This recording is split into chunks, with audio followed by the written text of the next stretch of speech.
Sampurasun baraya saung wayang raut proses ngahanca wayang golek cepot ieu teh urang garap wayang golek cepot dan nu itu nuju dihear-hear heula nuju diangin-angin bade diukir painten tah ayeuna urang cobi ngadamel wayang golek cepot tah ieu baraya ieu parantos di bakalan painten ayeuna kantun urang ngajadikeun tah ieu teh urang jadikeun istilahna nepi ka ngabodasan atuh nya tah seueur anu komen painten.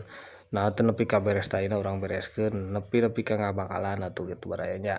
Tah lumayan ieu teh janten pengetahuan deui nya pengetahuan anyar gitulah.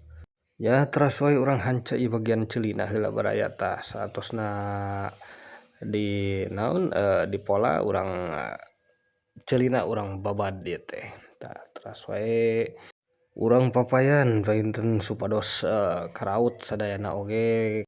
Ieu fungsina teh keur simetris nya keur nangtukeun garis tengahna supados engkena saimbang. Tah upami tos kitu mah urang garap we. Tuh. Ayeuna urang garap bagian ieuna oge sami urang naon urang babadan. Tah ieu teh masih keneh ageung baraya. Tah urang gurat pikeun pisunguteunana nepi pi bahameunana. Tah urang gurat kin satos digurat mah urang tuturkeun urang keureut. Tah saosna kieu mah urang keureut urang tuturkeun guratan-guratan ieu pensil supados janten saimbang oge simetris baraya. Tah lajeng wae ieu teh urang naon urang keureut urang raut.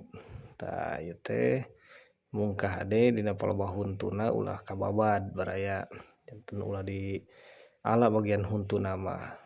Tah margi wayang golek cepot mah identik jeung huntuna anu mangukur hiji kitu.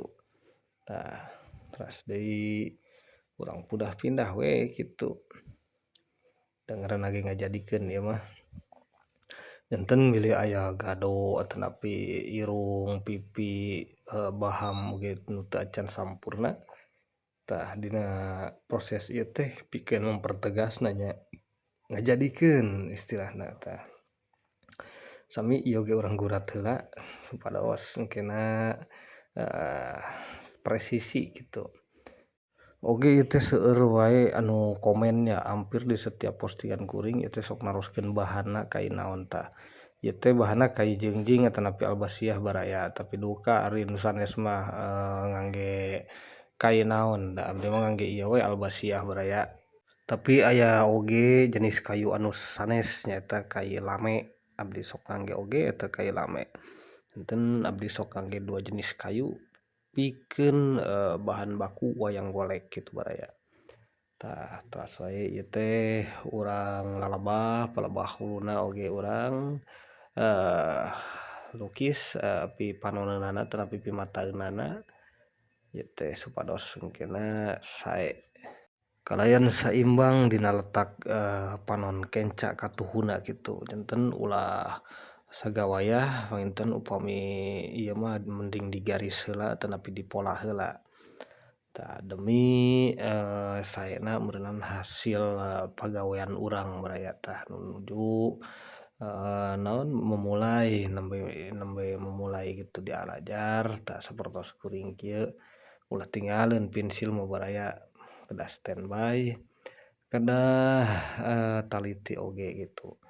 Janten bilih pipina atanapi naonna kembu sabelah tah eta ge kedah diperhatikeun baraya. Janten engkena teh padamelan teh rapih kitu baraya. Tah ieu urang di naon di keureuten tanapi di rautan anu sanesna oge anu kirang sautak-sautikna oge urang tambihan kitu. Bilih tadi teh apan bilih aya anu kirang luhur atanapi kirang handap da urang kudu disaimbangkeun deui baraya.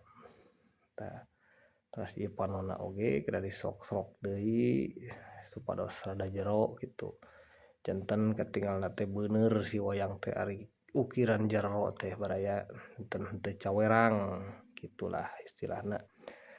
Tah teras deui ieu teh kana palebah sudut-sudut sempitna oge tong hilap ieu teh kedah di naon kedah dirope sami tah kirang langkung sapertos kieu meureun baraya jantena atur nuhun parantos nongton dugi karengse tah sakali deui hatur nuhun cage.